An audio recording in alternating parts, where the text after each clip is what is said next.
Hello friends, welcome to my channel excellent coaching. आज हम rational emotive therapy के बारे में पढ़ेंगे। ये थेरेपी एल्बर्ट एलिस ने स्टार्ट की थी, जिसको शुरुआत में कॉग्निटिव बिहेवियर थेरेपी कहते हैं। उसी का ये फॉर्म है, एक रैशनल इमोटिव थेरेपी।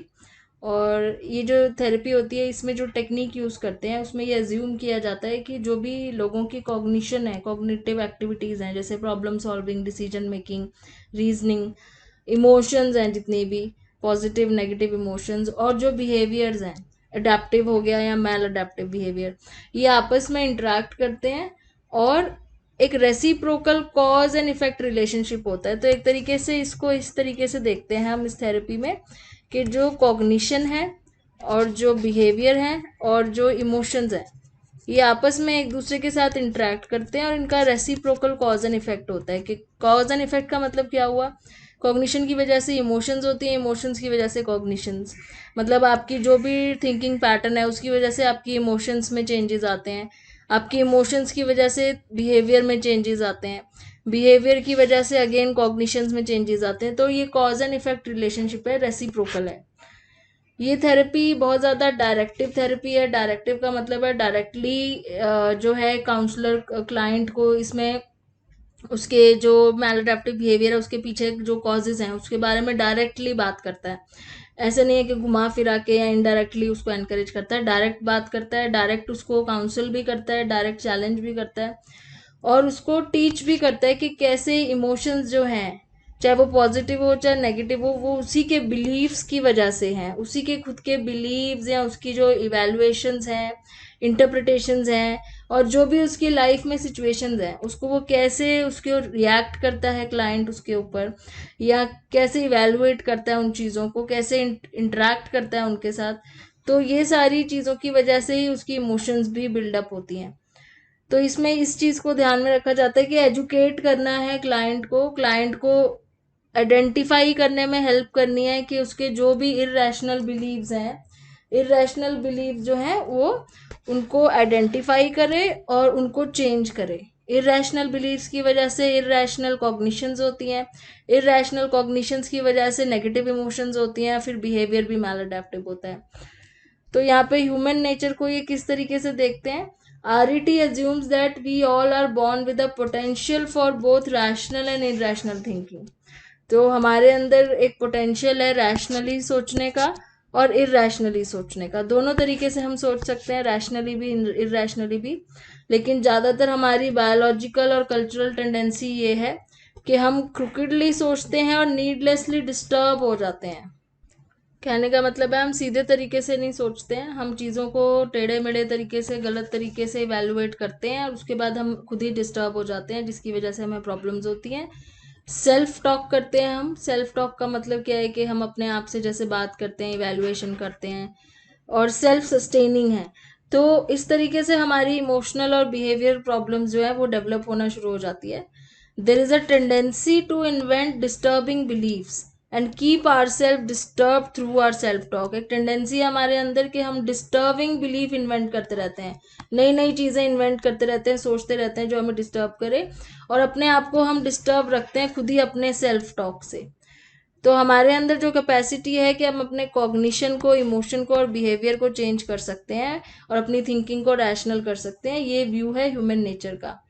इसमें रोल ऑफ काउंसलर क्या है? जैसे पहले बताया था, ये डायरेक्टिव अप्रोच है, तो इसमें काउंसलर एक्टिव होता है और डायरेक्ट होता है। ये सब कुछ क्लाइंट के ऊपर नहीं छोड़ता है। इसमें एज इंस्ट्रक्टर एक्ट करता है, इंस्ट्रक्ट करता है, टीच करता है, और क्लाइंट की कॉग्निशंस को करेक्ट करता है जहाँ पे भी वो गलत होता है क्लाइंट। तो देयरफॉर क्लाइंट को ध्यान से, काउंसलर को और क्लाइंट को दोनों को बहुत ध्यान से सुनना होता है जो भी कन्वर्सेशन होती है काउंसलिंग के टाइम पे। और जो भी इलॉजिकल और फॉल्टी स्टेटमेंट्स आ रही हैं क्लाइंट से बात करते टाइम नज़र में, उनको चैलेंज करना है और चेंज करना है। तो काउंसलर किस पे फोकस करता है? जो भी क्लाइंट के थॉट्स होते हैं, बिलीव्स होते हैं, जो उसकी फॉल्टी स्टेटमेंट्स होती हैं, जो भी नेगेटिव चीज़ें उसके अंदर उसकी बातों में नज़र आ रही हैं, उस पर फोकस करता है क्लाइंट, काउंसलर, ताकि उस क्लाइंट को वो बता सके कि ये आप गलत सोचते हो। इसमें ये कह रहे हैं कि बहुत सारे करेक्टरिस्टिक्स डिजायरेबल होते हैं काउंसलर के लिए। जो काउंसलर होता है RET में, वो खुद भी ब्राइट और नॉलेजेबल होना चाहिए, एम्पथेटिक होना चाहिए, परसिस्टेंट और साइंटिफिक होना चाहिए, ताकि साइंटिफिक का मतलब है कि उसको नॉलेज साइंटिफिकली अपनी थेरेपी यूज़ करने की नॉलेज होनी चाहिए। इस थेरेपी का गोल क्या है? प्राइमरी गोल है कि focus on helping people realise that they can live more rational and productive lives. तो लोगों को ये रियलाइज करवाना कि वो अपनी अपनी लाइफ बहुत रैशनल और प्रोडक्टिव तरीके से जी सकते हैं, and to change the way clients think, और उनकी थिंकिंग पैटर्न चेंज करवाना यूजिंग ऑटोमेटिक थॉट्स। तो ऑटोमेटिक थॉट्स क्या होते हैं? जो हमारे माइंड में अपने आप आ जाती हैं, कुछ चीज़ें जो नेगेटिव होती हैं उसको चेंज करके पॉजिटिव में चेंज करना है, उनके स्कीमा को चेंज करना है और उसकी स्कीमा रीस्ट्रक्चरिंग करनी है। Another goal of RET is to help change people change self defeating habits. तो सेल्फ डिफीटिंग हैबिट्स का मतलब है ऐसी चीज़ें जो उनको पीछे लेके जाती हैं, ऐसी हैबिट्स चेंज करनी। तो टीचिंग का क्या तरीका है इसमें ABC बोलते हैं, मेथड ABC मेथड में क्या होता है? इसमें 6 स्टेप हैं, ABCDEF करके। पहला जो स्टेप है A, उसमें क्या होता है? Existence of fact, event, behaviour, attitude of individual. मतलब कौन सा ऐसा इवेंट है जिसकी वजह से बिलीफ चेंज हो रहा है या बिलीफ डेवलप हो रहा है, उस इवेंट के ऊपर फोकस करना है। ठीक है, फिर उसके बाद उसके पर्सन के बिलीफ को टारगेट करना है कि उसका बिलीफ किस तरीके से बदल सकते हैं।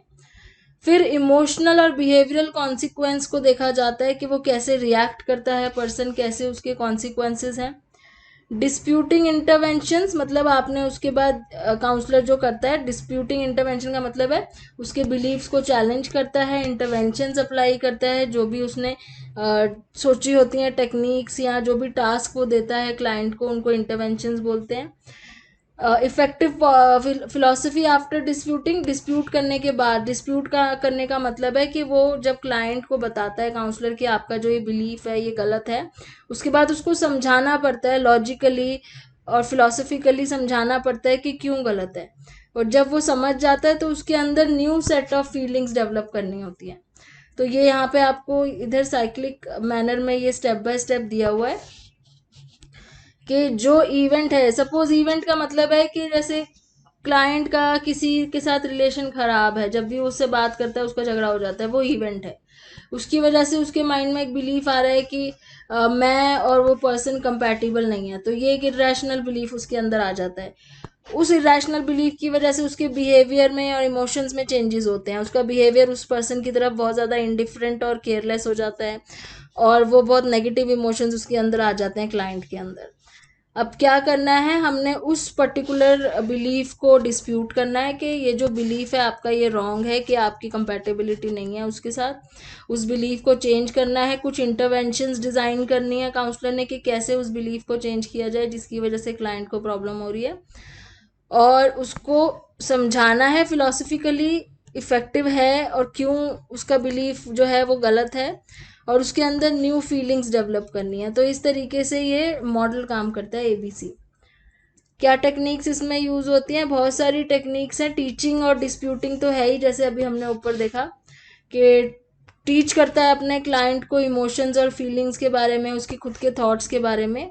और डिस्प्यूट किसे करता है? जो थॉट्स उसके नेगेटिव थॉट्स हैं, जो उसके कॉग्निशन में या उसके इमेजिनल या बिहेवियरल है। अब जैसे कॉग्निटिव डिस्प्यूशन क्या होती है? पहली टाइप की डिस्प्यूटेशन है cognitive. Cognitive disputation involve use of direct questions, logical reasoning, persuasion. तो जब वो कॉग्निटिवली डिस्प्यूट करता है तो डायरेक्ट क्वेश्चनिंग करता है क्लाइंट को, और लॉजिकल रीजनिंग उसके पीछे के लॉजिक्स के बारे में बात करता है, रीजनिंग। तो ये हो गई कॉग्निटिव डिस्प्यूटेशन। अगर इमेजिनल डिस्प्यूटेशन करता है तो वो क्लाइंट की एबिलिटी टू इमेजिन को यूज़ करता है, क्लाइंट को इमेजिन करने के लिए बोला जाता है, एक्सप्लोर करने के लिए बोला जाता है। और तीसरा जो बिहेवियरल डिस्प्यूटेशन है उसमें क्या किया जाता है? It involves behaving in a way that is opposite of the client's usual way. तो इस तरीके से बिहेव करो कि जो क्लाइंट के बिहेवियर के एकदम ऑपोजिट है। और उसके अलावा कन्फ्रंट्रेशन और एनकरेजमेंट, तो दो ऐसी टेक्निक्स है जो हम स्टार्टिंग से देखते आ रहे हैं कि बहुत सारी थेरेपीज में यूज़ हो रही हैं। तो इस तरीके से रैशनल इमोटिव थेरेपी को भी यूज़ किया जाता है बिहेवियरल चेंजेस के लिए। अब नेक्स्ट वीडियो में हम ट्रांजैक्शनल एनालिसिस के बारे में बात करेंगे। Thanks for watching.